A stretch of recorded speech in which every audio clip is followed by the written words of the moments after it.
ఏటీఎంలలో money withdraw చేసే వరకు ఒక బ్యాడ్ న్యూస్. కస్టమర్ల నుంచి వసూలు చేసి ఇంటర్చేంజ్ ఫీజును పెంచాలని ఏటీఎం సర్వీస్ ప్రొవైడర్లు ప్రతిపాదనలు పెట్టాయి. ఏటీఎం బిజినెస్ను మరింత విస్తరించడానికి ప్రస్తుతం ఉన్న రేట్లను పెంచాలని వారు చూస్తున్నారు. ఇదే జరిగితే ఫ్రీ ట్రాన్సాక్షన్స్ ముగిసిన తర్వాత చేసే ప్రతి ట్రాన్సాక్షన్స్కి వినియోగదారులు అదనపు ఫీజులు చెల్లించాల్సి ఉంటుంది. ఇంటర్చేంజ్ ఫీజు అంటే ఏటీఎం సర్వీస్ ప్రొవైడర్కి బ్యాంకులు చెల్లించే ఛార్జీలు. ఇది కస్టమర్స్ తమ కార్డుతో ఏటీఎం ద్వారా నగదు విత్డ్రా చేసినప్పుడు వారిపై పడుతుంది.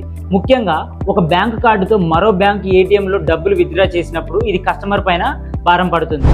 ఏటీఎం ఇంటర్చేంజ్ ఫీజు 15 ఉండగా దానిని 2021లో 17కు పెంచారు. గరిష్ట లిమిట్ 21గా నిర్ణయించారు. అయితే ఇప్పుడు దీనిని 23కు పెంచాలని the confederation of Paytm industry కోరింది.